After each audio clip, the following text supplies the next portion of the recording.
sedikit bagaimana cara ataupun tata cara untuk para pelajar menguruskan kewangan lah bagi aktiviti-aktiviti atau program-program yang pelajar jalankan lah.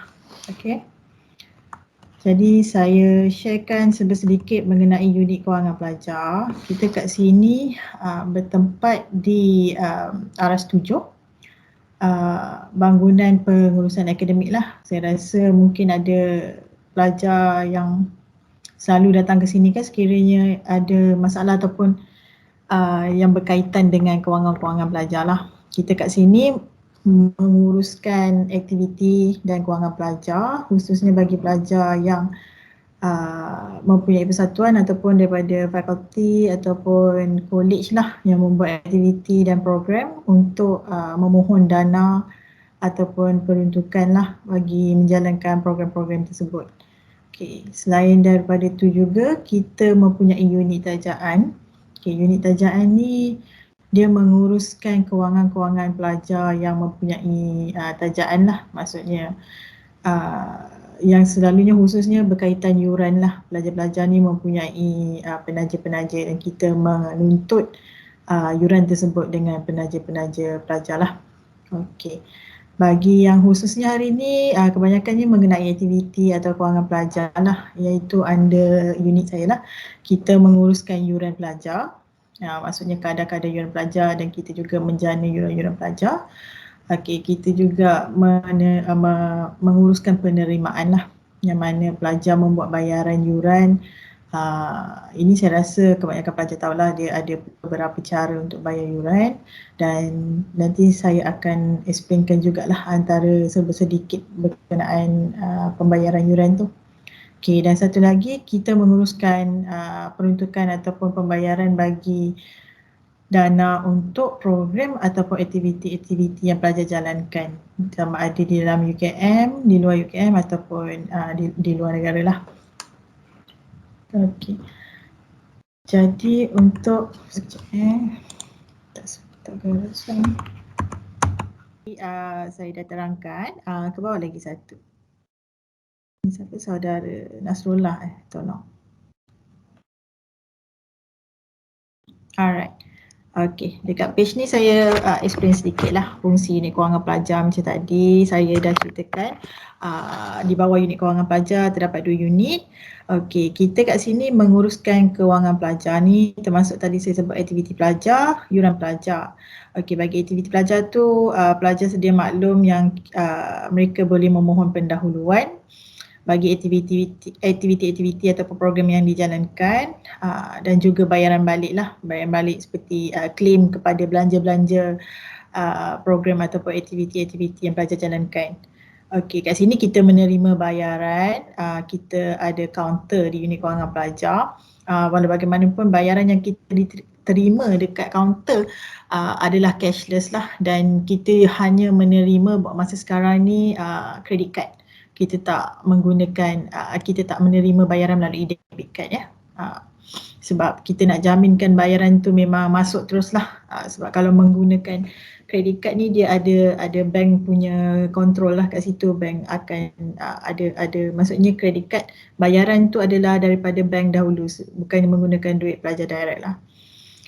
Okey, dan seterusnya kita memantau ataupun menguruskan tajaan pelajar lah dekat sini. Yang seperti saya sebut tadi, kita menuntut yuran kepada penaja-penaja pelajar. Selain daripada itu, kita juga ada unit kawalan kredit. Kat sini kita memantau hutang pelajar. Seperti pelajar sedia maklum, kalau dia mempunyai hutang-hutang tertunggak, dia akan ada sekatan untuk membuat pendaftaran bagi semester berikutnya ataupun untuk dia menyemak dia punya result keputusan peperiksaan lah. Okey, selain daripada itu juga kita dekat sini menyediakan surat pengesahan ataupun surat pengeluaran KWSP bagi tujuan pelajar untuk bayar yuran pengajian dan juga surat pengesahan yuran untuk pelajar hantar kepada pihak-pihak tertentu lah. Okey, boleh slide seterusnya. Okey, ini antara kaedah atau cara bayaran yuran yang saya cerita tadi. Pelajar sedia maklumlah, kebanyakan bagi pelajar prasiswaza, masa pendaftaran semester dah bermula tu, kita dah pun jana yuran pelajar dalam 2 minggu yang pertama lah. Minggu sesi kuliah tu, pelajar boleh buat semakan dekat portal e-kewangan. Kalau invoice dah naik, sebab kita jana invoice ni secara berperingkat. Jadi kalau invoice dah sedia ada dekat dalam portal e-kewangan tu, pelajar boleh buat bayaran teruslah yuran ke situ. Ini adalah kaedah bayaran bagi pelajar prasiswaza lah. Selalunya yuran dia dah dijana dan mereka boleh buat bayaran selepas mendaftar. Kalau bagi pelajar pasca, ada pelajar pasca siswaza ke kat sini? Ke semua prasiswaza je? Semua prasiswaza lah sini. Okey, jadi saya tak perlu explain mengenai cara bayaran pasca lah. Cara bayaran yuran pasca ni dia lain sikit daripada pelajar pra. Okey, jadi kalau untuk pelajar pra yang mempunyai masalah untuk buat bayaran melalui portal e-kewangan, kita ada sediakan dua lagi cara lah kaedah untuk bayar melalui CIMB Clicks. This one is actually bukan ATM lah, dia online banking. Saya ada betulkan slide sikit. Dia online banking, CIMB Clicks, and then Bank Islam. By Bank Islam ni baru boleh guna ATM, CDM, dan juga you boleh direct pergi kaunter untuk buat bayaran. Macam tadi saya kata kaunter UKP, kita hanya menerima kad kredit sajalah. Ini antara cara-cara bayaran, kaedah bayaran yuran yang pelajar boleh buat. Okey, slide berikutnya.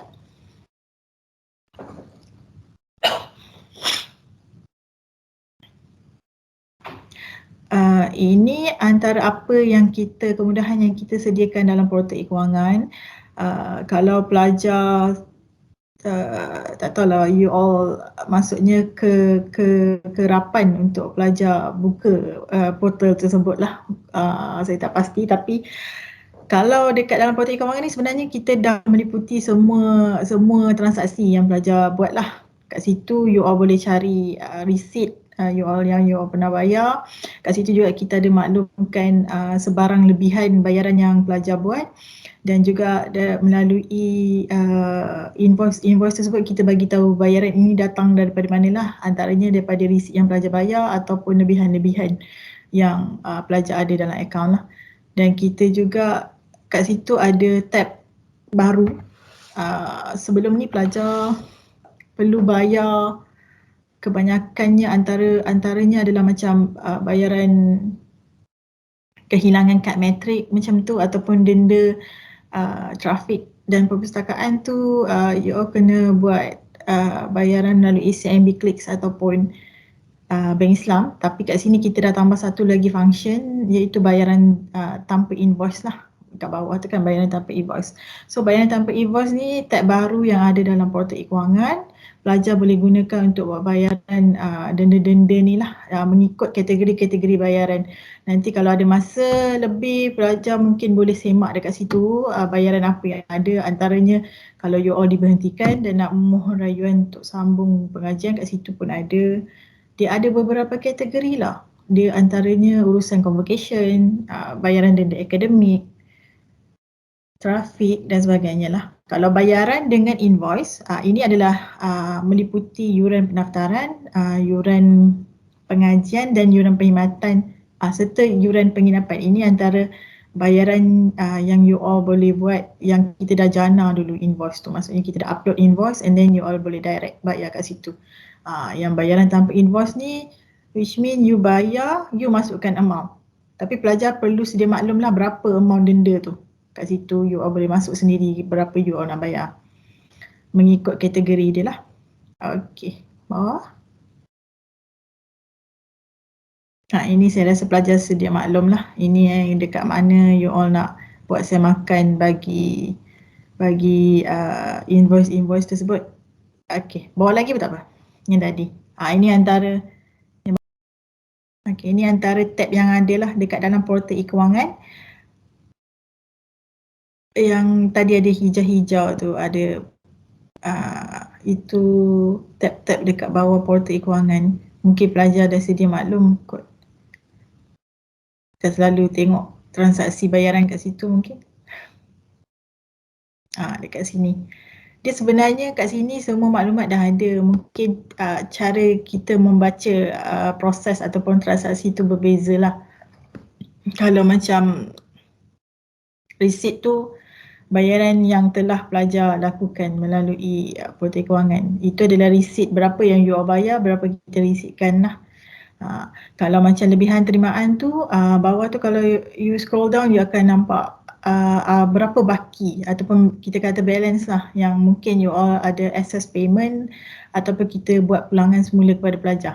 Tapi kita tak kreditkan terus lagi kepada akaun pelajar, dia masih hanging dalam lebihan terimaan di bawah akaun pelajar lah. Dia sebenarnya dah complete dekat sini. Kalau ada setengah pelajar kata kenapa dia tak dapat pengurangan yuran. Sebenarnya dekat sini semua dia dah jelas, tapi you all just kena cari je dia dekat mana. Kadang-kadang kita dah pulangkan yuran tu tapi kita dah tolak siap-siap dekat invoice baru you. So that's why you tak akan nampak lebihan tu dah dekat bawah under tab lebihan terimaan tu. Ini saya rasa memang kita dekat unit kewangan pelajar terima banyak aduan lah yang mengatakan mereka tidak menerima pengurangan yuran, sedangkan kita dekat sini memang dah selesaikan sebenarnya. Kita dah cuba bagi pengurangan tersebut dan kita dah selesaikan lah kepada semua pelajar yang layak dapat. Okey, ke bawah lagi. Okey, ini saya explain sikit. Ini ada berkaitan pengurangan yuran lah. Saya cerita sikit ya. Ini antara tadi yang saya cakap ada pelajar kata dia tak dapat. Tapi sebenarnya untuk pelajar yang layak dan kebanyakannya memang untuk semua pelajar pra lah. Kita dah pun selesai ataupun kita memang ada meluluskan pengurangan yuran lah. Universiti ada meluluskan pengurangan yuran kepada pelajar daripada kita start PKP pada bulan Mac 2020. Okay, which is masa tu semester 2 2019-2020. Kita dah bagi pengurangan. Okay, ke bawah seperti di dalam jadual lah. Okay, ini antara yang kita dah bagi pengurangan kepada pelajar. Kalau saya baca part prasiswaza lah, masa semester 2 19-20 tu kita bagi pengurangan yuran perkhidmatan sebanyak RM105 dan kita bagi pelajar yang menginap di kolej, kita tolak keseluruhan yuran khas kolej lah, RM50. Okey, bagi semester 1 dan semester 2 sesi 2021 kita revise balik paper and then kita tengok kesesuaian. Kita universiti membuat keputusan untuk bagi pelajar pengurangan yuran perkhidmatan sebanyak RM109 dan juga yuran khas kolej bagi pelajar yang menginap sajalah sebanyak RM30, yang mana kita hanya charge RM20 sajalah yuran khas kolej untuk pelajar yang menginap di kolej. Dan juga bagi pelajar baru sesi 2021 tahun lepas lah, kita bagi pengurangan yuran pendaftaran sebanyak RM350. Okey, bawah lagi. Ini antara sama jugalah benda tadi, cumanya ada implikasi kewangan yang kepada universiti lah. Saya rasa mungkin tak perlu. Bawah lagi. Bawah lagi. Lagi satu. Di pendaftaran. Lagi.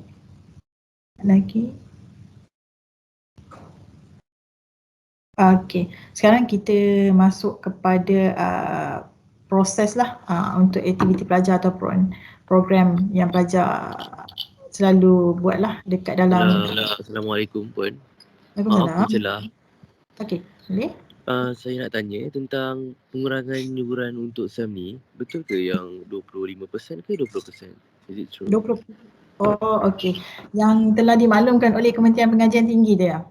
Ya, betul. Okey, kalau ikutkan memang semua universiti awam telah menerima kita cakap menerima makluman itulah daripada Kementerian Pengajian Tinggi. Mereka memaklumkan kepada kita ataupun telah mewawarkan sebanyak 20% pengurangan. Cumanya dekat sini kalau kita tak tahu yuran tu daripada segi dia nak turunkan kepada yuran apa.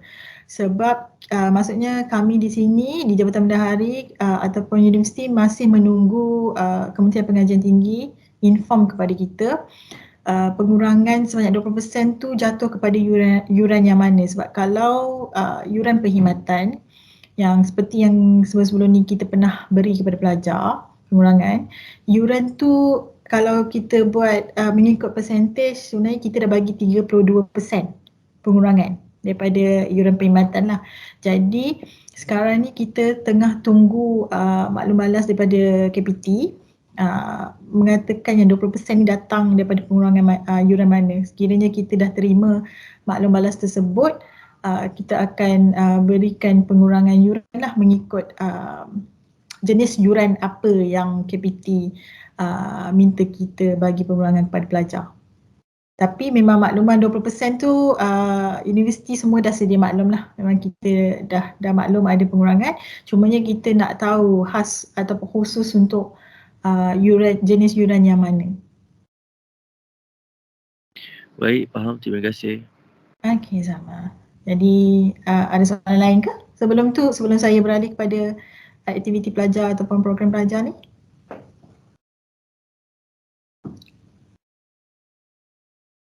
Berkenaan yuran tak ada Okey.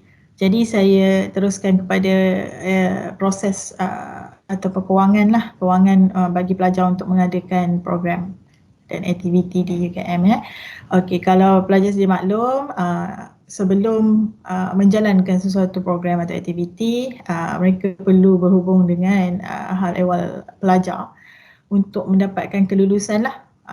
Okey, kalau bagi program dalam negara, kita perlukan kelulusan pengarah ataupun timbalan pengarah HCP UKM lah. Ini bagi pihak TNC HCP. Maksudnya ini program yang dijalankan dalam negara sajalah. Kalau untuk luar negara ni kita perlu direct kelulusan daripada Naib Chancellor lah, daripada VC, dan juga makluman kelulusan tu oleh pengarah HCP. Okey. Dan bagi program-program tersebut, program-program pelajar ni, you sedia maklum yang mesti dimohon melalui iStar dan juga dia perlu diluluskan lah. Dan antara program yang dijalankan lah di dalam negara tu, make sure you all apply ataupun mohon lah tidak kurang 30 hari daripada tarikh mula program. Sebab kita nak uruskan pendahuluan nanti memakan masa juga. Jadi that's why HCP letak kat situ untuk mohon tu sekurang-kurangnya sebulan lah sebelum tarikh program tersebut. Kalau bagi program luar negara, sekurang-kurangnya 3 bulan sebelum tarikh program.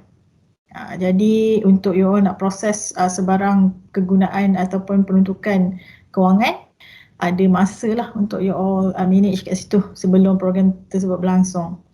Okay. So surat kelulusan tu melalui iStar tersebut lah. Boleh diberikan kepada kita ataupun nanti nak mohon sebarang peruntukan. Okay, page seterusnya.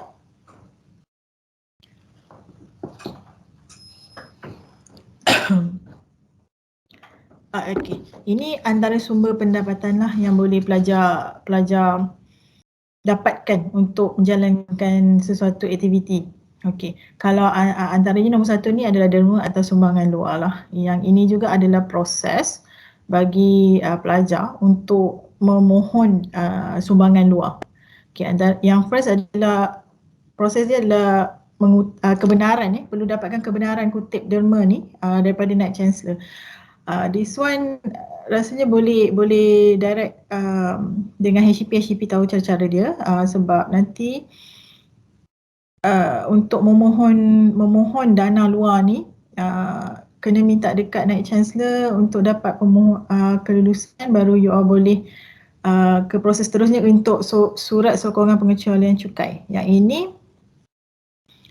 kebanyakan organisasi kalau dia nak memberi sumbangan ataupun menderma, dia akan tanya sama ada program tersebut ataupun sumbangan tersebut dia boleh dapat pengecualian cukai atau tak untuk mereka dapatkan pengurangan lah pembayaran cukai dekat LHDN nanti. So yang ini surat sokongan pengecualian cukai ni selepas program tersebut ataupun you nak minta derma tu mendapat kelulusan lah daripada Naib Chancellor.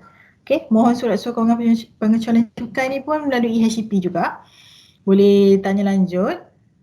Cumanya kita ada beberapa kriteria lah sebelum kita memberi suatu program tu meluluskan dia punya sokongan pengecualian cukai ni. Dia ada beberapa kriteria, nanti dekat page seterusnya saya ada kriteria yang perlu di orang kata ditepati lah sebelum you all mohon surat pengecualian cukai ni. Okey, selepas mendapat surat pengecualian cukai tu, dah dapat surat pengecualian cukai, you all boleh memintalah ataupun memohon derma dekat sumbangan luar, hantar kepada organisasi-organisasi tersebut. Kat dalam surat tu dah inform semualah macam mana cara organisasi tu nak buat bayaran dan sebagainya. Tapi walau bagaimanapun you all kena kumpulkan bukti bayaran dan bagikan kepada kita untuk kita masukkan ke dalam tabung-tabung tertentu lah, untuk nanti pelajar nak mohon pendahuluan ataupun claim balik daripada tabung tersebut. Okey, macam ni ni terima sumbangan ni selepas you all dah dapat lah selepas organisasi bagi dana. Okey, so bukti-bukti tu semua kena bagi pada kita kat UKP ni untuk kita resitkan kepada tabung you all, ada berserta dengan surat iringan dan maklumat penyumbang tersebut lah.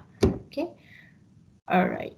Lepas tu nanti resit tersebut akan dicopkan pengecualian cukai. Resit tu yang you all boleh bagi kepada organisasi-organisasi yang memberi dana untuk mereka tuntut dengan LHDN nantilah. Okay, okay, seterusnya. Okay, ini adalah sumber pendapatan yang kedua lah. Ini memang kebanyakan pelajar menggunakan peruntukan PTJ ni lah, peruntukan pusat tanggungjawab. Kita ada tabung, college ada tabung. Okay, college ada tabung, setiap college ada tabung sendiri. Okay, setiap college juga ada kebanyakan aktiviti pelajar kan dianjurkan oleh setengah college ataupun fakulti. Yang ini yang antara pelajar akan mohon lah peruntukan daripada college tu ataupun peruntukan daripada fakulti tu sendiri. Itu tabung lah, tabung college dan tabung fakulti. Okey, kita juga ada tabung Kesatuan Mahasiswa UKM, UKM. Okey, dan kebanyakan kelab persatuan juga ada membuka tabung. Yang kelab dan persatuan ni dana atau peruntukan dalam tabung-tabung tu adalah kebanyakannya daripada penderma luar lah. Penderma luar. Kesatria pun ada tabung sendiri, UKM Siswa pun juga ada tabung sendiri. So, jadi ini antara peruntukan PTJ yang pelajar boleh mohon lah untuk kewangan, untuk membiayai pembelanjaan program atau aktiviti pelajar. Okey, seterusnya.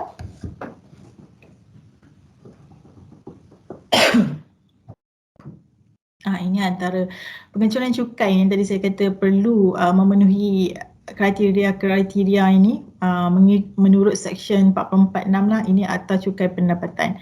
Okey, bagi permohonan yang dibuat, kita akan rujuk kepada kertas kerja tu sendiri. Kertas kerja program tu kita akan tengok kertas kerja ni bertujuan dia untuk apa. Kalau meliputi ataupun merangkumi kriteria-kriteria ni, 4 kriteria ni, satunya antara meringankan kemiskinan.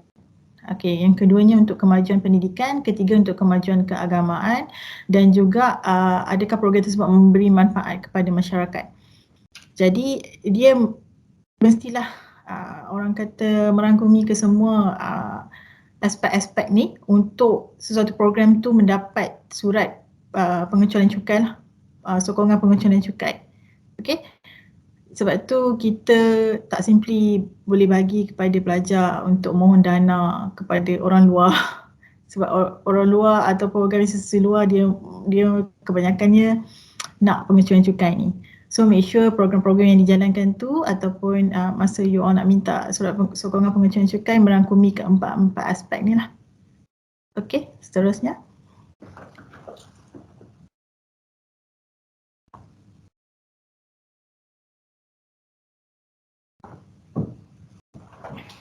Okey, perbelanjaan.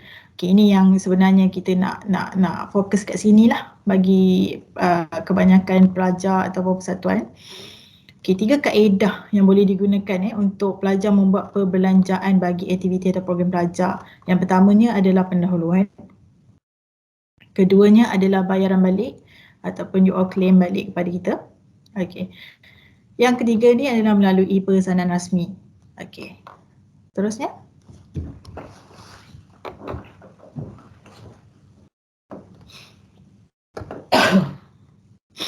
Okey, ini adalah antara syarat permohonan pendahuluan. Okey, seperti yang saya kata tadi, kalau untuk pelajar mohon pendahuluan, ada beberapa tarikh ataupun tempoh yang perlu pelajar ikutlah. Kalau kat sini memandangkan program tu telah mendapat kelulusan dalam sebulan ataupun 3 bulan sebelum tarikh program, kita kat sini memohon pelajar sekiranya tak nak mohon pendahuluan, mohon hantarkan dokumen yang lengkap kepada kami dekat unit kewangan pelajar selewat-lewatnya 14 hari sebelum tarikh program. Ini untuk mengelakkan bayaran masuk ke akaun pelajar selepas daripada tarikh program. Sebab saya tahu you all nak guna duit tersebut sebelum program. That's why it's called pendahuluan. Sebab kebanyakan pelajar, saya terima permohonan kadang-kadang 2-3 hari lagi dah nak program baru sampai ke meja saya pendahuluan tersebut lah. Sebab you all kena tahu masa mohon pendahuluan dia perlu sampai kepada pusat tanggungjawab dulu, which is orang yang memberi peruntukan, sama ada college ataupun faculty. So take some time untuk buat untuk dia permohonan pendahuluan you all melalui pusat-pusat tanggungjawab tersebut sebelum diberikan ataupun dipas kepada kami lah dekat unit kewangan pelajar bagi proses pembayaran. So kita mohon kat situ sekurang-kurangnya 14 hari sebelum tarikh program untuk mengelakkan sebarang masalah lah dalam memohon pendahuluan ni. Okay. Yang keduanya satu pendahuluan. Ya. Tanya, anda kata in case kami dah mohon 30 hari sebelum ISTA tu, tapi ada isu-isu contohnya kena ISTA, kena minta balik semua, and then setelah lulus betul-betul macam 7 hari sebelum program tu, tapi kami buat pendahuluan. Macam mana pula isu tersebut? Sekejap ya, saya kurang jelas saudara Nasrullah sebab putus-putus. Macam mana? Boleh ulang tak? Hello, dengar tak? Okay. Kalau contoh kami mohon ISTA 30 hari sebelum, and then tiba-tiba dalam permohonan ISTA tersebut kami adalah masalah, kena buat balik semula, kita kerja ke macam mana, and then ISTA baru lulus betul-betul macam 7 hari sebelum tarikh program, tapi kami nak buat permohonan pendahuluan, macam mana pula isu tersebut? Okey, sekejap. Saya kena tahu juga sebab ISTA ni dia mendapat kelulusan dan proses dia tu dekat HEP. Jadi saya nak tahu banyak ke kes macam ni? Memang selalunya ada pembetulannya untuk you all mohon kelulusan ISTA tu? Kami tak tahulah, tapi in case contoh anda kata event tersebut agak besar and then kami ada sedikit kata kerja ada kekurangan, itu yang kami tanya kalau berlaku kepada kami. Macam mana prosedur dia? Okey, prosedur dia kita kalau boleh memang kita nak bantu pelajar untuk mohon pendahuluan, kita nak buat bayaran sebelum program tersebut berlangsung. Katalah let's say macam situasi yang Cik Nasrullah tadi katakan, kelulusan ISTA tu you all dapat 7 hari sebelum tarikh program. Okey, kita kat sini pun nak, let's say program tersebut 1 hari. Kalau program tersebut 1 hari, kita nak mohon pelajar ataupun kita advise pelajar untuk buat bayaran balik. Maksudnya you all belanjakan dulu pembelanjaan bagi program tersebut, and then kemudian kumpulkan resit-resit yang ataupun kata yang boleh dituntut semula lah. Sebab kalau you nak mohon pendahuluan pada saya, boleh tu boleh, cumanya kita risau dia melepasi daripada tarikh program. Unless program tersebut makan masa beberapa hari. Let's say dia makan masa 2-3 hari ataupun seminggu, 2 minggu. Yang itu sepanjang program tu masih berlangsung, you all boleh mohon lagi pendahuluan, tak ada masalah. Cumanya pendahuluan ni kita fahamkan dia adalah kita beri kepada pelajar sebelum program tersebut berlangsung. Jadi sehingga tarikh program tersebut berlangsung masih lagi kita panggil, kita boleh buat bayaran pendahuluan tu kepada pelajar lah. Tapi sekiranya program tersebut telah berlangsung, apa yang kita suggest pelajar is you all untuk minta bayaran balik lah, claim balik. Oh, baiklah, terima kasih. Okey, jelas Alright, jadi saya teruskan dengan syarat permohonan pendahuluan ni. Okey, satu pendahuluan bagi seorang pelajar sahaja, tidak melebihi 5,000. Okey, let's say you all perlukan peruntukan sebanyak 15,000. Ini antaranya selalunya pergi ke luar negara lah, program ke luar negara, you all perlukan 15,000. Kita tak boleh bagi seorang pelajar tu, pendahuluan kepada seorang pelajar tu 15,000 sebab kita dah letak kat sini limit dia adalah 5,000. Jadi you all perlu mohon 3 pendahuluan untuk 3 pelajar yang berbeza. Dan make sure pelajar tu tak ada hutang-hutang pendahuluannya sebelumnya lah. So maksudnya ada 3 pelajar ni dapat 5,000 tersebut lah pendahuluan tu. So dia akan total up to 15k lah. Cumanya tak boleh melebihi, bagi seorang pelajar tak boleh melebihi 5,000 Okey. Dan tadi saya dah sebut yang kalau ada pendahuluan tertenggak pun pelajar tu tak boleh mohon, you all kena namakan pelajar lain. Okey. Dan yang seterusnya ni satu resit. Yang ini memang kita banyak kali inform kepada pelajar lah untuk pendahuluan atau pembayaran balik ni. Kita mohon pelajar untuk tidak menggunakan resit ataupun tidak membuat pembelanjaan untuk satu resit itu melebihi 500. Kecuali kalau you all dah terbelanja kan, ini perlukan kelulusan khas lah daripada pegawai-pegawai di kewangan lah. Sekiranya diluluskan. Okey, sekiranya tidak diluluskan, let's say you all belanja satu resit 700 dan kita rasa pembelanjaan tu mungkin tak boleh ataupun kita rasa tak patut diberi pertimbangan, 200 tu akan ditanggung oleh pelajar sendiri. Kita memang bayar 500 saja per resit. Okey. Ini pelajar perlu sedia maklum lah. Kalau boleh apa-apa amount yang lebih daripada RM500, kecuali you all nak beli barang basah ataupun buat pembelanjaan di supermarket, yang kita kata supermarket tu memang kena beli barang pakai habis lah. Yang itu lebih daripada 500 mungkin kita boleh pertimbangkan sebab memang orang kata you all buat bayaran secara direct dekat supermarket. Okay, tapi itemized tu kita akan tengok juga satu persatu. Adakah item tu betul untuk tujuan program ataupun tidak lah. Okay. Yang selain daripada 500 ataupun resit melebihi 500 ni, kita sebenarnya minta pelajar menggunakan pesanan rasmi. Okay, pesanan rasmi ni yang mana pelajar perlu beri 3 quotation lah daripada tiga syarikat ke macam tu untuk kita buat pilihan ataupun buat bayaran kepada syarikat yang terpilih lah. Okay, pelajar perlu cari 3 quotation. Kalau pesanan rasmi ni nak tahu lebih lanjut ni, mungkin boleh berhubung dengan pegawai dekat bahagian unit perolehan lah. Mereka lagi mahir sebab mereka yang menguruskan pesanan rasmi. Tapi cuma saya maklumkan kat sini, bagi resit melebihi 500 tu untuk menggunakan pesanan rasmi. Kalau tanpa pesanan rasmi, memang you all perlu berikan kita penjelasan kenapa resit tu melebihi 500. Okay? Dan ni antara satu lagi kita panggil Cik Zalia. Ya. Kalau contohnya satu resit tu betul-betul tepat 500, dia boleh buat pendahuluan ke? Boleh? 500 dan So ke bawah.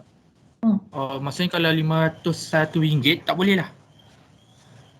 Kita RM501 kita tengok dulu kenapa dia melebihi. Kita nak tahu kenapa dia melebihi dan juga untuk tujuan apa. Macam let's say saya cakap tadi, contoh ada program pelajar, you all nak bagi bantuan kepada homeless kan, ataupun bantuan kepada gelandangan. Okey, you akan beli barang basah macam barang pakai habis yang dekat supermarket macam tepung, gula. Okey. Katakanlah you all belanja melebihi 500 dan you all nak derma ataupun nak buat program tu kepada lebih daripada 10 keluarga ke atau 20 keluarga. So dekat sini kita akan tengok okey, bukan kewarasan macam kita panggil, ada sebab ataupun ada nilai-nilai yang kenapa kita boleh luluskan. That's why kita letak kat situ kecuali kelulusan khas pegawai. Kalau kat situ saya tengok memang itemized yang you all beli tu digunakan untuk memberi barang-barang ni kepada gelandangan tersebut untuk orang kata menepatilah kriteria bagi program-program tersebut, kita boleh luluskan. Walau bagaimanapun diiringi dengan surat tunjuk sebab kenapa you all menggunakan lebih daripada kenapa you all membuat perbelanjaan lebih daripada 500 untuk satu resit lah. Boleh ke? Boleh Assalamualaikum. faham ke contoh saya tu? Oh, Boleh. faham. Faham kan? Puan, Ya. saya ada soalan lagi. Okey, Okey. maksudnya ada dua cara lah. Yang pertama, minta wang pendahuluan dulu daripada pihak puan. Itu yang pertama. Yang kedua, kita belanja dulu pakai duit kami dan resit kita simpan and then kita claim. Macam tu.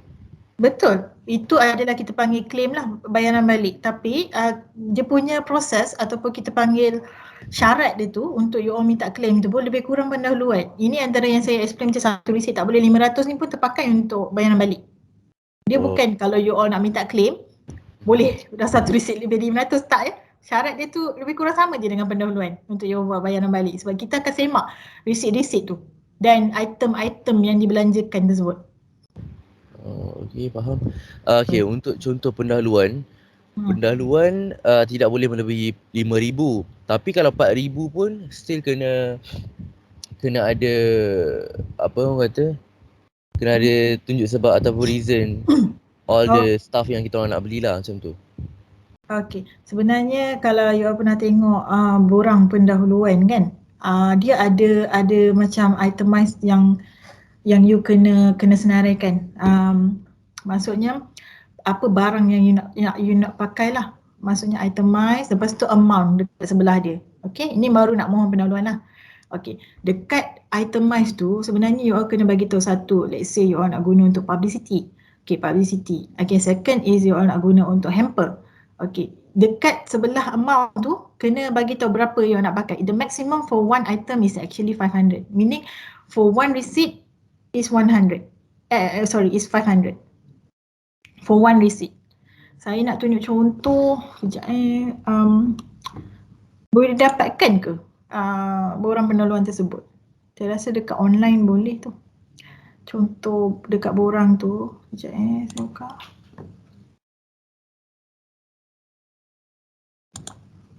Pendahuluan.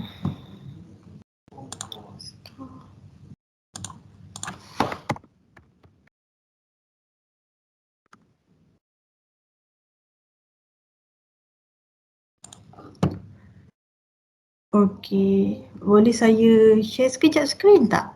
Siapa? Saudara Nasrullah. Boleh. Okey, sekejap Okey. Share content. Okey, nampak ke? Saya tunjuk ni borang pendahuluan pelajar.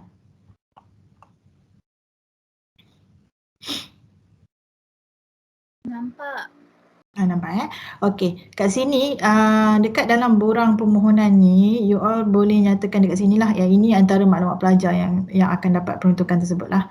Okey, maksud saya 5,000 tu adalah total sini, jumlah besar ni 5,000. Okey, jumlah besar 5,000 tapi dekat bilangan perkara ni you all akan masukkan perkara satu, bilangan satu antaranya adalah publicity. Okey, jumlah dimohon kat sini kita selalunya minta pelajar untuk tak mohon untuk satu resit lebih 500. Jadi untuk satu item mass publicity you all masukkan sini 500. Kalau you all masukkan sini 700, kita akan minta penjelasan adakah 700 tersebut daripada satu company yang sama, daripada satu resit yang sama. Okey, kalau RM700 tersebut daripada 2-3 resit yang berbeza, 2-3 company yang berbeza, kita mungkin boleh terima sebab satu resit kurang daripada 500. Tapi kalau satu you all letak sini publicity and then daripada satu company saja 700, kat situ kita akan minta surat tunjuk sebab. Boleh faham tak? Boleh. Faham. Boleh dekat sinilah maksudnya dekat senarai keperluan ni, maksud you all maklumkan jumlah dimohon dengan juga itemize apa perkara yang nak guna tu, kita akan semak satu-satu. Kalau boleh kita minta satu itemize tu 500 je, tapi kalau lebih daripada 500 kita akan minta penjelasan pelajar. Adakah barang-barang ni dibeli daripada satu company yang sama dan juga di bawah satu resit yang sama. Kalau boleh kita minta dia jangan satu resit yang sama lah kalau amount tu melebihi 500. Cumanya 5,000 tu kat jumlah besar ni, total yang you boleh mohon kat sini adalah 5,000 sajalah untuk seorang pelajar. Kalau lebih daripada 5,000 minta dengan kawan lain lah. kiranya. Tapi daripada make sure daripada kelulusan peruntukan yang sama lah. Ya. Okey. Jadi boleh sambung balik tadi. Sekejap saya stop sharing. Okey.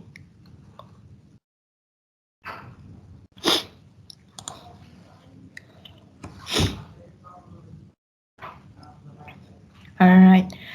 Okay, saya sambung tadi dekat yang tidak dibenar pecah kecil. Ini antara yang pelajar kita pernah terima lah pelajar buat.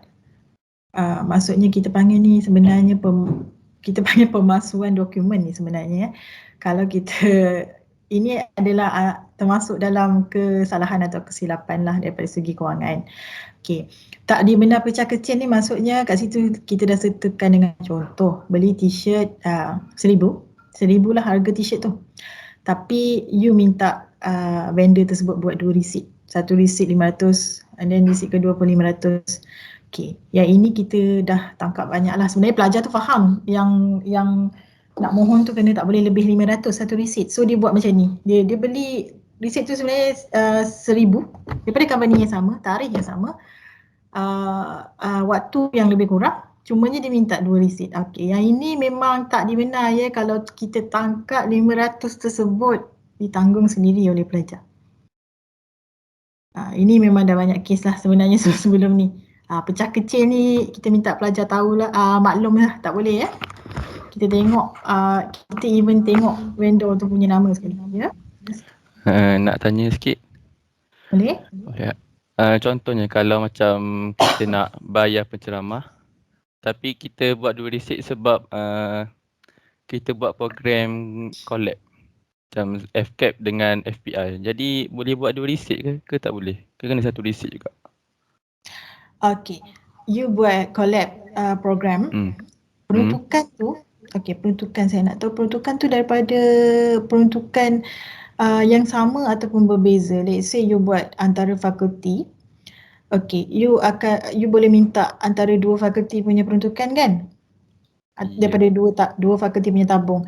Okey, kat situ kalau receipt tu you agih-agihkan macam let's say maksudnya satu daripada peruntukan fakulti ni, satu lagi daripada peruntukan fakulti lain, saya rasa tak ada masalah. Tapi kalau daripada satu peruntukan yang sama, itu ya ada masalah. Tapi kalau boleh jangan gunakan receipt yang sama ya. Kita sembang. Jangan gunakan receipt yang sama untuk tuntut dekat 2 peruntukan berbeza. Sebab kita nak receipt original. Contoh receipt yang sama macam mana? Okey, let's say sekarang lah. Buat masa sekarang ni kita menerima laporan kewangan. Maksudnya receipt-receipt you all lah yang you all hantar kepada kita sebab program dalam bentuk soft copy sebab pelajar ada kekangan untuk hantar laporan kewangan tersebut yang original tersebut secara fizikal kepada kita. Jadi you all boleh berikan soft copy kan. Buat masa sekarang ni kita memang bukanlah kita kata kita bagi kelonggaran, cumanya kita bagi pertimbangan memandangkan pelajar tak boleh datang ke kampus untuk hantar laporan kewangan dan receipt ni secara original tu. So maksudnya yang sampai pada kita buat masa sekarang ni adalah soft copy. Jadi kita menerima soft copy tersebut dan kita proses bayaran balik tersebut kepada pelajar. Tapi kita tetap perlukan original Once you dah masuk dalam UKM, dah boleh access dalam UKM, kita minta pelajar hantar original laporan kewangan tu kepada kita. Walaupun kita dah selesai buat bayaran balik kepada pelajar. Maksud saya menggunakan 2 receipt ni, ni salah satu contoh lah, dia dah hantar kepada kita receipt soft copy. Dan dia tak bagi kita receipt tersebut dalam laporan asal kewangan, dia minta maksudnya dia minta dekat peruntukan lain. Ini antara 2 receipt lah sebab receipt ni pentingnya jangan buat macam tu. Kalau tangkap tu memang orang kata kesalahan besar. Mungkin kita ada orang kata ada sedikit ruang untuk terlepas pandang kalau pelajar buat benda ni, tapi kita mohon jangan kalau sekiranya ditangkap memang orang kata you memasukkan dokumen sebab memang kita dah proses yang soft copy dan you all pula pergi bagi receipt original tu dekat kawan lain untuk orang kata tuntut satu lagi claim. Yang ini antara menggunakan receipt yang sama lah. Ni saya boleh bagi contoh dalam tempoh pandemik ni. Ada ya? Sebab tu saya beritahu kat sini. Okey? Jelas tak? Jelas. Jelas cik. Okay, alright. So seterusnya bagi program yang dijalankan dalam UKM dan bawah 500 ni, ini daripada segi jamuan lah, tak perlu mohon pendahuluan lah. Ini hanya mohon isi borang pesanan jamuan saja, yang borang pink tu kan.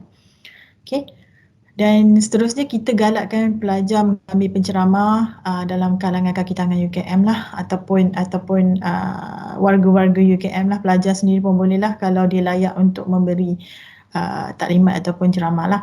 Okay, bayaran ni akan dibayar terus oleh Jabatan Bendahari kepada penceramah. Maksudnya disebabkan dia adalah di kalangan warga UKM, kita dah ada maklumat-maklumat maklumat penceramah ni. Jadi bayaran pelajar tak perlu dahulukan dulu kepada penceramah-penceramah ni. Maksudnya bagi tahu kepada fakulti ataupun kolej siapa penceramah ni dan mereka akan sediakan arahan bayaran lah. Kita akan buat UKM sendiri ataupun Bendahari sendiri akan buat bayaran direct kepada penceramah tu. Okay?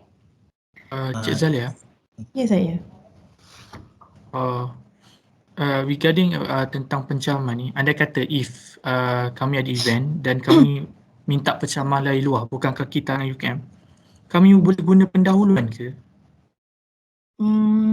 Make sure, okay, you all nak guna pendahuluan boleh. Tapi pendahuluan setakat peruntukan yang diluluskan lah, jangan melebihi lah. Dan juga sebenarnya kalau boleh ikut kelayakan penceramah tersebut, sebab kita ada jadual untuk kadar yang kita bayar kepada penceramah-penceramah luar. Okay. Antaranya dari segi background, orang kata background tahap pendidikan atau tahap pengajian lah. Kalau dia adalah lepasan diploma, berapa sejam kadar dia. Kita ada kadar dia tau. Kalau dia lepasan ijazah, sejam berapa kadar dia. Kita ada kadar yang memang kita follow kerajaan punya allowance lah, kadar allowance yang dibenarkan. Kalau nak tahu lebih lanjut unit allowance lah, saya akan sebut unit allowance. Unit allowance dia ada simpan kadar-kadar bagi orang luar atau penceramah luar ni. Dia ada orang kata kadar-kadar yang diluluskan mengikut tahap pengajian ataupun mengikut pengalaman seseorang tu. Jadi kalau nak mohon pendahuluan boleh, cumanya kemudiannya masa you hantar laporan kewangan tu, sertakan sekali maklumat penceramah tersebut, penceramah luar tu. Tapi kalau boleh, kita ada satu lagi cara yang sebenarnya kita mintalah, kalau bayaran kepada penceramah tu melebihi RM100, penceramah luar, kita minta pelajar untuk bagi tahu fakulti ataupun pihak yang memberikan peruntukan untuk menyediakan bayaran kepada penceramah luar tu. Nanti kita akan daftar penceramah luar tu dalam kita punya sistem. Maksudnya bayaran akan dibuat oleh UKM sendirilah, tak perlu pelajar dahulukan dulu dengan pendahuluan tu. Faham. Jelas ini yang kalau kurang daripada 100 tu saya suggest ataupun saya boleh bagi kelonggaran lagi lah untuk pelajar buat bayaran dulu. Tapi kalau melebihi daripada 100, katalah dia 2 jam, so dia dah jadi 200 lebih, itu kita minta pelajar bagi tahu peruntukan mana tu, maksudnya PTJ mana tu, pusat tanggungjawab mana, untuk mereka sediakan arahan bayaran kepada penceramah tersebut. Tapi make sure bagi maklumat-maklumat penceramah tu lah.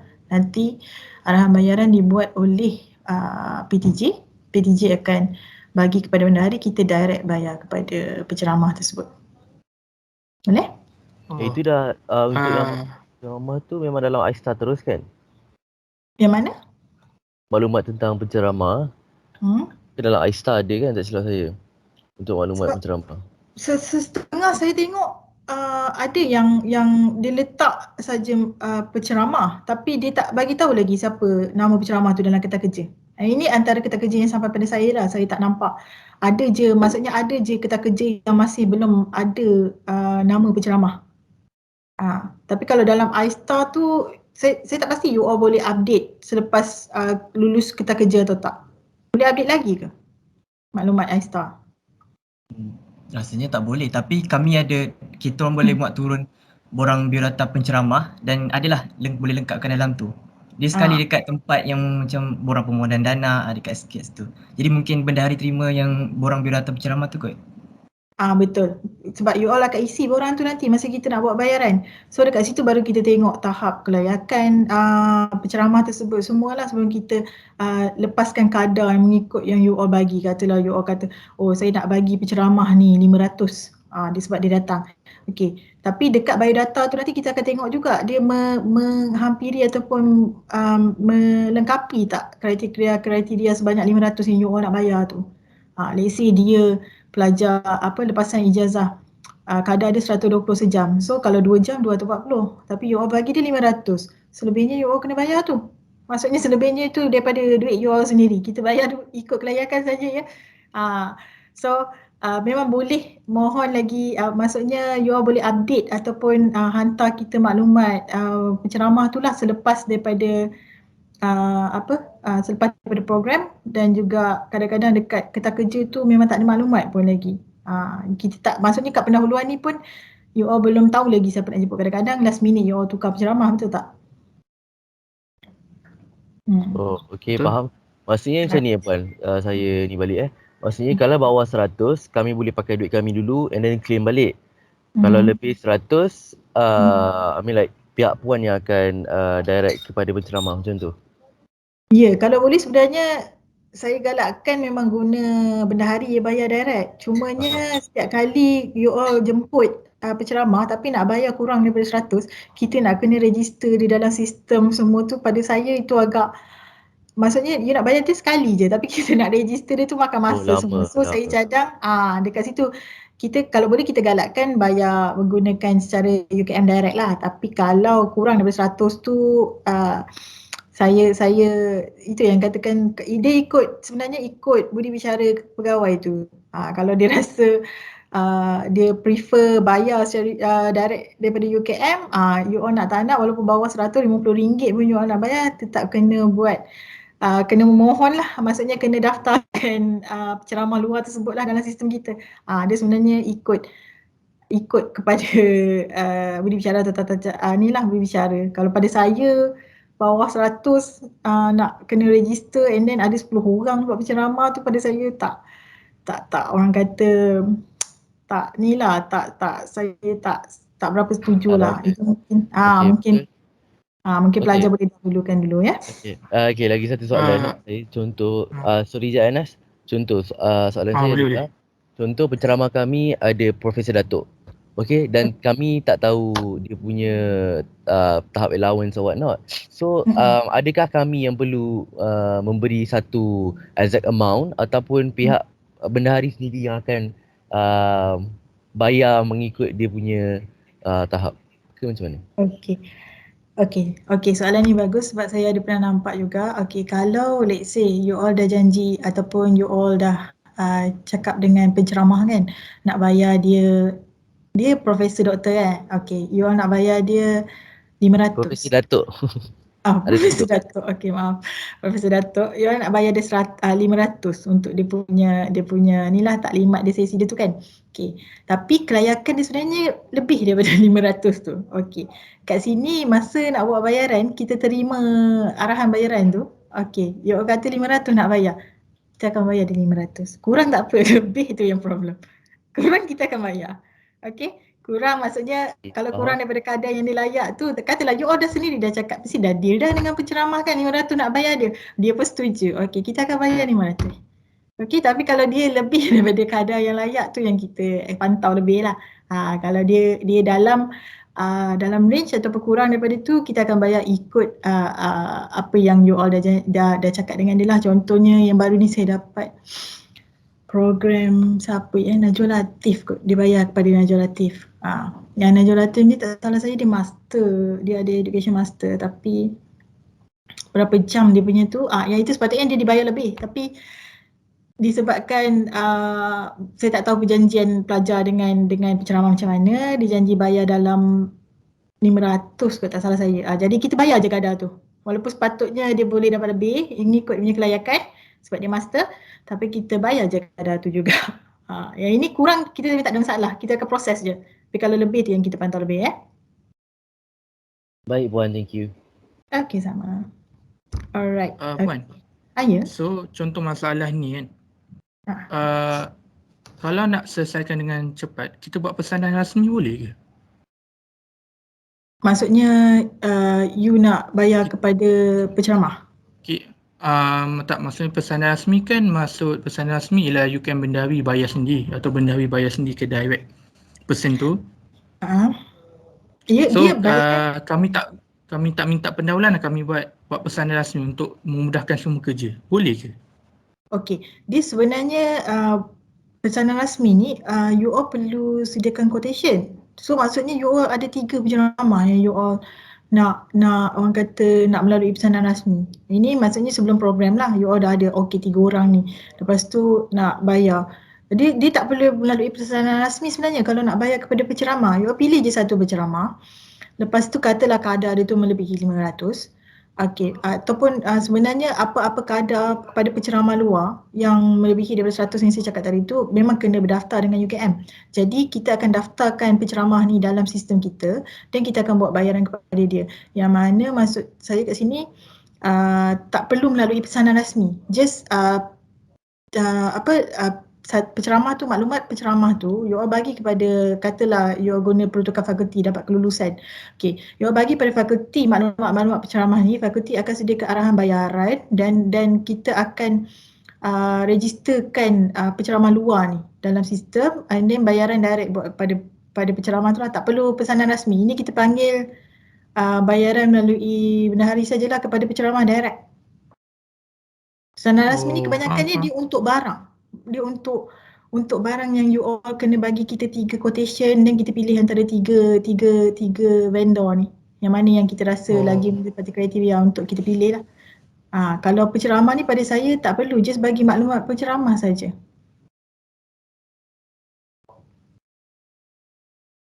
Boleh ke? Faham. Boleh. Dia berbeza dengan pesanan rasmi lah. Maksudnya kalau penceramah tu orang luar, kita register, kita terus buat bayaran. Itu tak ada masalah. Tapi mengikut protokol yang diluluskan. Saya nak tanya. Ya, saya. Jadi berkenaan dengan bayaran penceramah ni kita akan gunakan borang daftar bil bukan?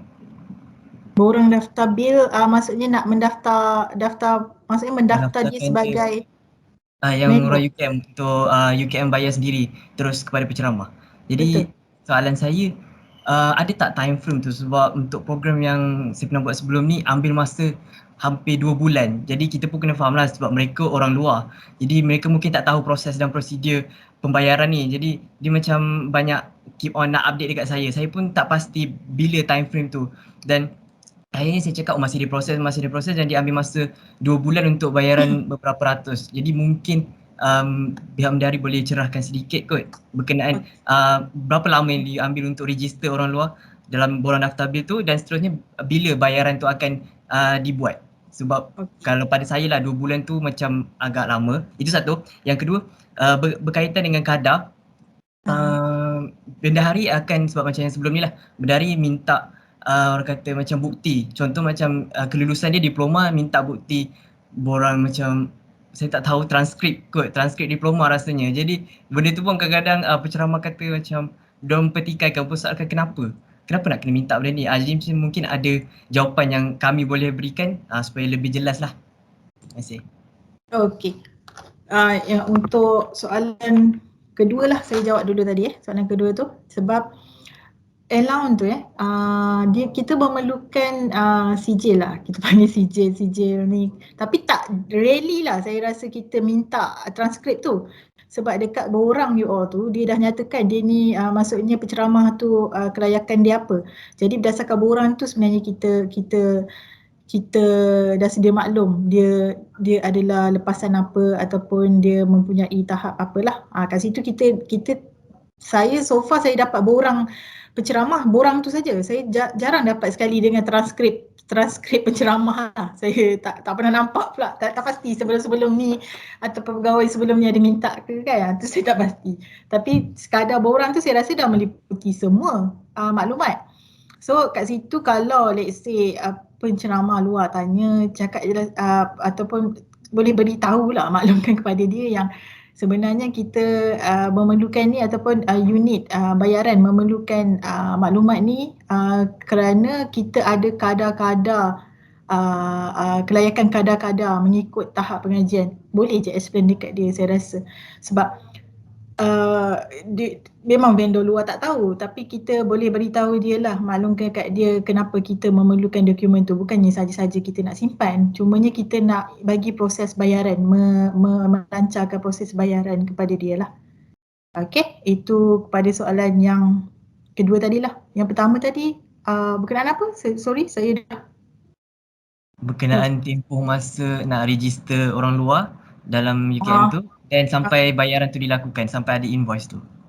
Okey, yang ini sebenarnya proses bayaran dari pihak pendahari. Okey, saya jelaskan kita punya proses bayaran adalah 14 hari.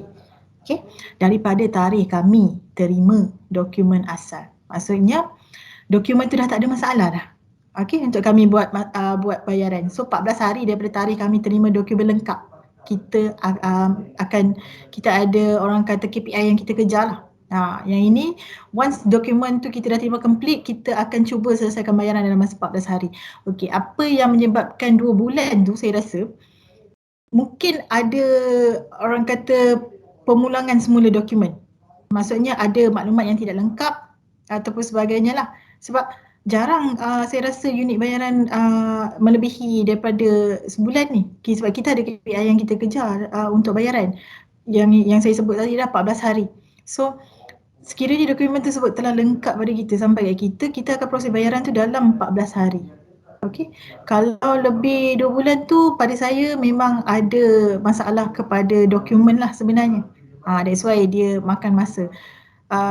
Saya tak pasti you direct buat daftar bil kan? Daftar bil yang daftarkan kena daftar dulu orang luar tu. Yang ini tak lama pun asalkan maklumat lengkap. Sama ada masa nak daftar daftar orang luar tu sebagai vendor kita ada masalah kat situ ataupun masa dokumen untuk buat pembayaran. Dia antara dua tu lah. Tapi kalau dokumen dah lengkap, dah daftar, orang kata dah daftar bil, dah daftar orang luar ni, dokumen dah lengkap 14 hari je. Sampai dokumen tu dekat unit bayaran, kita kena make sure bayaran sampai kepada orang tersebut dalam 14 hari. Itu KPI kita kat sini lah. Okey, cumanya penjelasan saya adalah mungkin ada masalah di dokumen lah, di peringkat dokumen asal tu masa mula-mula you all nak register penceramah luar tu. Okey, boleh Saya rasa dah boleh pergi page berikut je kot. Ni dah dekat 10.30 ni. Boleh ke lebih sikit? Tak tahulah host kasih tak.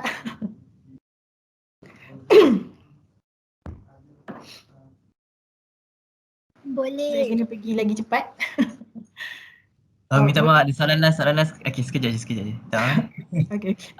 Soalan kat pendahuluan ni. Kalau untuk resit kosong, apa yang diperlukan? Resit yang mengisi tu. Yang bukan print. Kosong. Macam resit kosong, contoh macam kita dapat wang pendahuluan, untuk dapatkan resit tu yang ditulis. Kalau macam kita pergi kedai, dia keluar nama company, masa semua tu kan. Sekian. Tapi kalau resit kosong yang dikeluarkan daripada kedai, yang bukan kedai yang ada macam printing punya tu, apa yang diperlukan? Yang saya faham, tanda tangan, mungkin cop, tapi ada lagi ke macam tarikh ke apa ke? Perlu, tarikh, tanda tangan penerima lah bayaran, cop, dan kat situ kita minta dia maklumkan cop tu daripada company dia lah kan. Maksudnya resit dia ni, company tu tak ada resit yang memang daripada orang kata dia buat untuk dia punya company sendiri. Dia pakai resit yang buku, dia beli buku resit tu je kan. Okey, kat situ maklumat perlu semua ada lah kat situ, diterima daripada you make sure diterima daripada pelajar. Okey, nama pelajar ada kat situ ataupun nama persatuan you tak kisahlah. Make sure ada maklumat you yang membayar. Lepas tu kalau kena ada maklumat yang menerima, nama syarikat tu, cop dia, sign dia dan juga tarikh. Okey, make sure bagi tahulah you beli tu untuk apa. Jangan tiba-tiba kat situ RM50, RM50 kosong, tak bagi tahu pun you beli apa. Tak boleh. Nanti kita akan contact pelajar juga. Dia memang ada saringan lah kita kata masa kita nak buat bayaran balik kepada you atau pendahuluan tu atau kita periksa balik laporan kewangan masa you all nak hantar untuk pendahuluan tu, kita akan memang akan check itemize ni. Kalau ada masalah je pelajar tu kita akan hubungi direct lah untuk minta penjelasan. So kalau dapat call tu tolonglah attendnya staff saya. Kalau tak nanti ada masalah dalam awak punya laporan. Okay? Boleh? Kalau tak jawab macam mana? Kalau tak jawab, jangan tak jawab. Nanti sekarang kita tolak tau pendahuluan tu. Maksudnya awak dah siap-siap 500. Okay, 500. Lepas tu kita tak terima penjelasan yang munasabah. Kenapa resit ni kosong 50 tapi itu untuk 50. Kita tak tahu untuk apa kan. 50 tu akan naik ke akaun awak, awak kena bayar. Invoice tu akan naik ke akaun awak, awak kena bayar RM50 tu. Takut. Terima kasih Puan. Saya rasa ni pendahuluan pelajar banyaklah masalah. You all lebih hantar laporan lebih daripada sebulan. You all tahu kan laporan kewangan kena hantar 30 hari selepas daripada tarikh program tamat. Ini pelajar selalu melebihi 30 hari tu. Kemudian invoice naik tau ke akaun pelajar. Bila invoice kita dah naik kan, you all akan ada masalah pendaftaran dan juga masalah untuk lihat keputusan peperiksaan. Ini memang masalah yang selalu saya terima lah. Kalau boleh make sure hantar laporan kewangan dalam masa 30 hari selepas tamat tarikh program. Okay? Boleh? Saya ada soalan. Okay. Kalau kita jemput panel macam student, dia layak ke dapat bayaran? Panel macam student, maksudnya you all jemput student untuk memberi ceramah. Yes. Ada kadar bayaran? Ada juga. Kalau dia minta macam 150 tu dia layak ke? Okey, kalau mengikut kadar, kita ada kadar, cumanya saya tak boleh nak cari sekarang. Unit allowance ada pegang kadar tersebut. Kadar kepada penceramah kan, mengikut kepada kelulusan. Dia ada kelulusan dia juga. So, kita akan panggil you all belum ijazah lagi tau kelulusan tu. Kita akan panggil yang bawa ijazah punya kelulusan. Kita akan guna kadar yang bawa ijazah. Sebab you all consider masih belum dapat sijil ijazah tu. So tak boleh dapatkan kadar untuk ijazah sarjana muda lah. Yang kita boleh bagi adalah kadar sebelum ataupun bawah daripada ijazah sarjana muda. Okay? Okay, terima kasih. Sama. Alright, ini ada sambungan lah daripada syarat-syarat tadi. Kalau yang ini permohonan pendahuluan, katalah you all dah bagi tahu dekat dalam permohonan tu kata nak guna bayar bas ataupun van luar kan. Yang ini sekiranya permohonan you all untuk minta bas ataupun van UKM ni tak diluluskan. Let's say dah ada orang lain book kan. So you all punya permohonan yang kata tak diluluskan tu mohon kepilkan sekali lah masa mohon permohonan pendahuluan ni. Okay. Lepas tu pembelian, yang ini adalah aset inventory, antaranya adalah pencetak. Saya pernah terima printer dibeli untuk kegunaan program, kebanyakannya program college. Dia beli printer yang ini tak boleh so, walaupun kurang daripada 500, tolong guna pesanan rasmi sebab ianya adalah inventory ataupun aset kepada UKM. Jadi tak boleh guna permohonan lah. Permohonan pendahuluan ni tak boleh. Sekiranya program luar negara, yang ini sekarang saya jarang lah, memang tak terima lah langsung permohonan untuk buat program kat luar negara. Jadi saya belum, manakala saya pun baru take over, jadi saya belum terima lagi sebarang permohonan untuk program luar negara. Walau bagaimanapun saya dimaklumkan sekiranya anda menggunakan ejen di Malaysia ataupun ejen tu memang berdaftar dekat syarikat di bawah dalam Malaysia lah. Okey, walau dia belanja lebih daripada 500 ni perlu melalui pesanan rasmi. Contoh yang saya boleh cakap kat sini adalah tour guide. Okey, you all pilih tour guide tu memang daripada syarikat Malaysia. Make sure this one perlu melalui pesanan rasmi dengan providing us 3 quotation lah tersebut untuk kita buat pilihan. Okey. Okey, ini just general. Minta pelajar tahu pendahuluan tu hutang ya, bukan suka-suka minta pendahuluannya. Dia bukan kita suka-suka bagi, dia adalah hutang pelajar kepada universiti. Make sure hutang, maksudnya hutang kat sini adalah bukan you all hutang duit tu. You all hutang laporan kewangan, resit-resit tersebut kepada kita. Okay, make sure resit-resit tersebut macam saya cakap tadi lah mengikut syarat-syarat yang kita luluskan.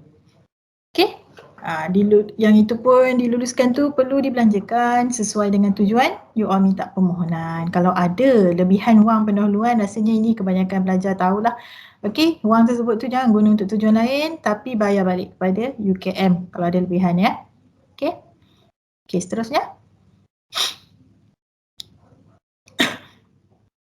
Inilah antara dokumen yang you all kena bagi kat kita masa minta pendahuluan. Borang pendahuluan kegiatan tu yang you all dah isi tu, borang permohonan boleh didapati dekat laman web tu lah ataupun link tu. Okay. Surat kelulusan peruntukan peruntukan PTJ, maksudnya you all minta peruntukan daripada pusat tanggungjawab yang mana, yang itu dia dah luluskan, bagi kita sekali surat tu. Okay, yang ini surat kelulusan program, ini ISTA lah, surat ISTA. ISTA wajib ada ya, setiap program pelajar kena ada ISTA. Lepas tu dengan kertas kerja. Okay, sekiranya lengkap tu, macam biasalah bayaran dalam masa 14 hari sebenarnya kita minta.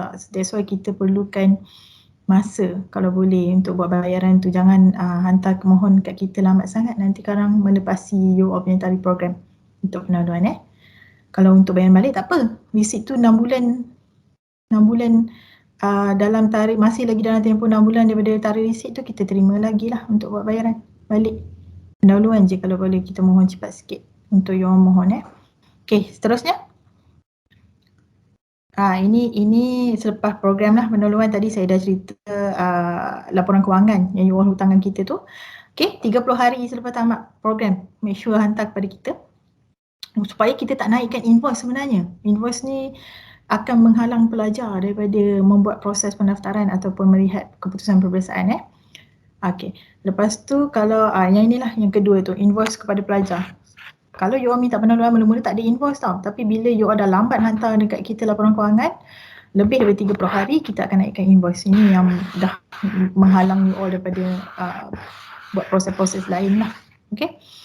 Resit mestilah resit asal. Okay. Dan tidak diubahsuai. Maksud saya tidak diubahsuai di sini, kalau resit tu kabur, tolong jangan conteng harga asal kat atas resit tu sebab saya tahu kadang resit tu tak nampak pun amount tu dah kabur.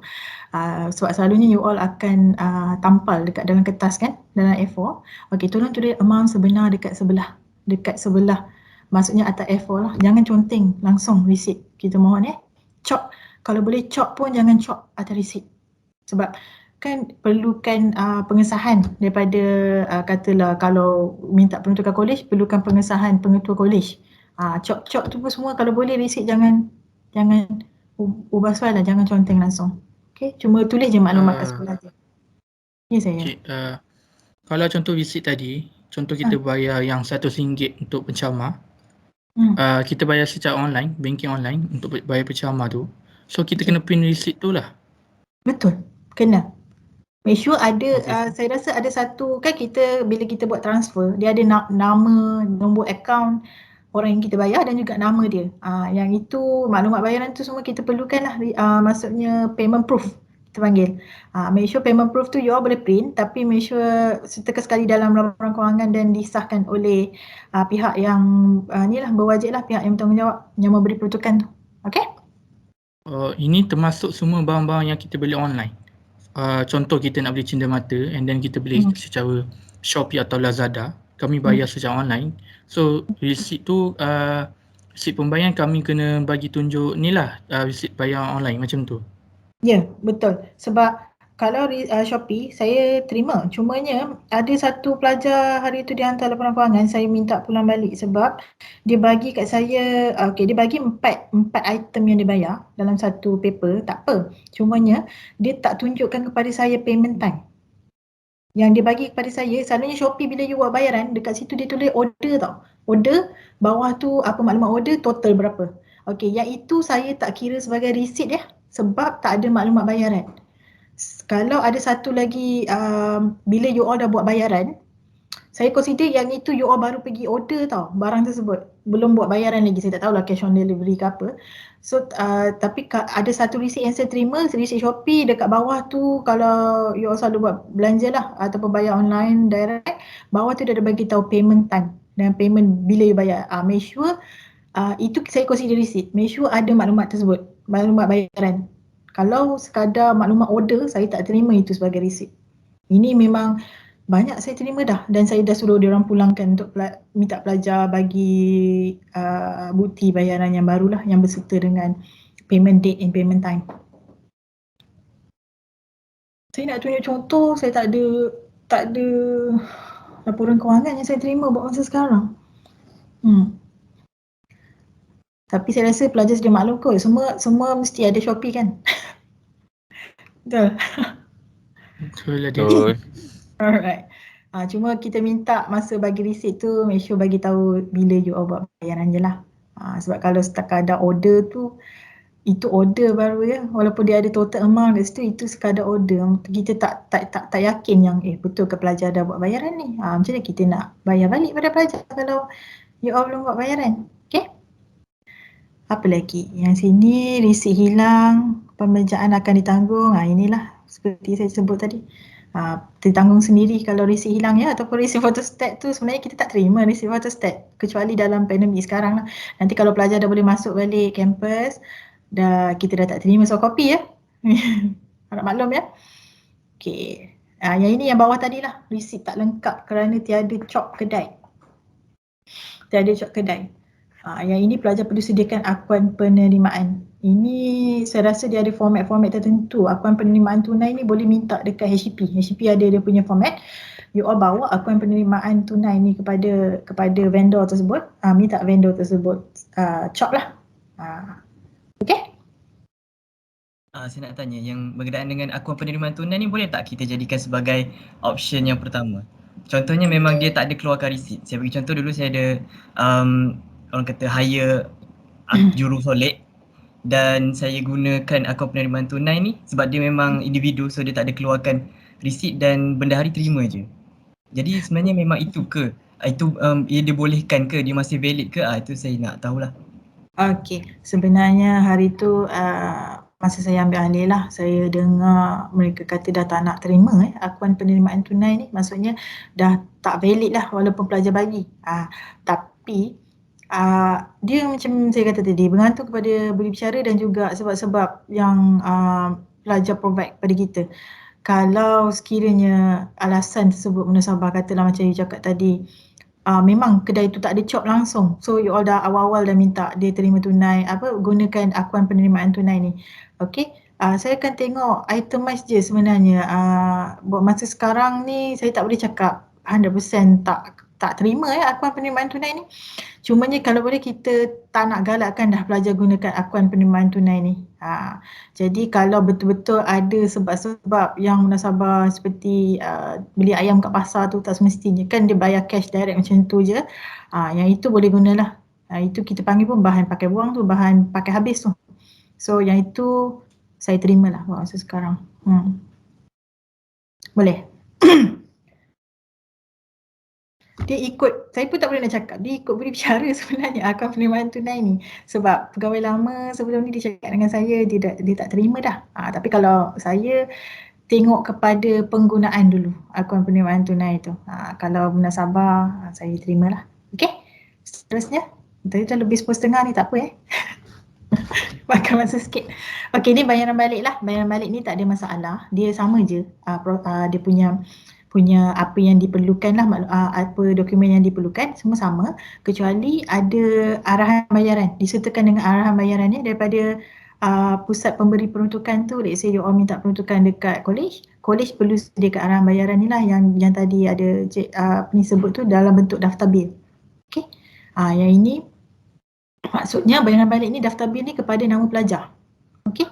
You all kumpul receipt tu semua, lepas tu you all nak minta kita nak claim balik. Yang ini yang pusat PTJ tersebut perlu berikan daftar bil kepada kita proses bayaran direct kepada pelajar lah, tapi mengikut receipt lah. Kalau receipt tu diluluskan untuk penggunaannya kita akan bayar. Kalau tak diluluskan, kalau kita reject receipt tu dapat kurang lah daripada apa yang you all claim. Okay.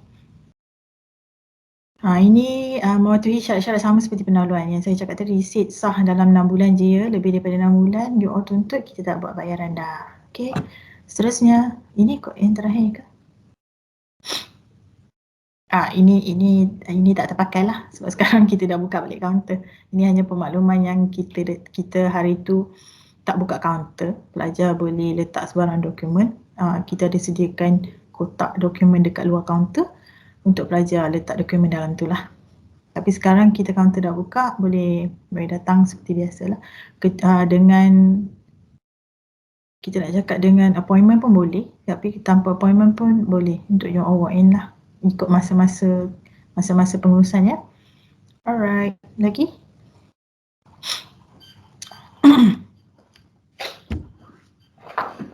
Habis kot. Yang ini ada email kita kat situ UKP Bendahari. Kalau ada sebarang masalah berkaitan yuran pun boleh lah. Kebanyakannya memang berkaitan yuran lah yang kita terima daripada pelajar. Okay. So memang betul lah. Itu adalah yang terakhir lah, slide terakhir. Jadi itu sahaja daripada saya berkenaan aktiviti kawangan pelajar. Terima kasih kerana meluangkan masa ya. Saya pulangkan balik kepada pengerusi lah. Pengerusi majlis. Encik, kalau anda kata kami nak tanya tentang bendahari ni, kewangan semua ni, ada nombor spesifik tak yang memudahkan? Sebab kadang-kadang kita tanya kaunter, cakap dia tak tahu bahagian-bahagian program. Ada yang tanya, oh ini bukan bahagian saya. Ada tak spesifik? Contohnya macam nombor allowance, jabatan allowance, nombor program macam mana nak buat program antar fakulti, ada tak Encik? Kalau kewangan pelajar, maksudnya yang menguruskan kewangan aktiviti bagi aktiviti pelajar memang dekat unit kewangan pelajar. Jadi dekat sini person in charge adalah Puan Zuralinda dan juga Puan Juliza. Nombor direct kepada dia punya telefon meja dia. Kalau boleh saya bagi kat sini 8911 8174. Ini nombor person in charge yang menguruskan aktiviti pelajar lah. Boleh kontak dua orang ni dan juga saya sendiri pun boleh juga kalau nak tanya berkenaan dengan aktiviti pelajar permohonan ataupun kewangan aktiviti pelajar. Nombor saya extension belakang tu 8182. Okey, terima kasih. Sama. Kalau berkenaan allowance untuk kadar untuk boleh juga, boleh direct dengan Puan Zura ataupun Puan Juliza tadilah sebab mereka yang semak dokumen-dokumen tu selalunya mereka akan semak kadar sekali, kelayakan kadar. Okey? Baiklah, terima kasih. Sama. Ada lagi soalan lain?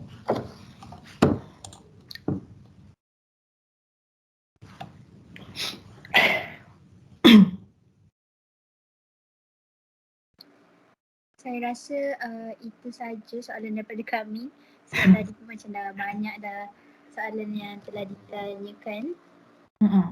Saya nak ucapkan terima kasih kepada Cik Zaliha atas penyampaian yang menarik tadi. Jadinya seterusnya kita akan sambung. Kita akan berehat selama 3 minit dan seterusnya. Ambil gambar. Ambil gambar. Oh ya, lupa pula.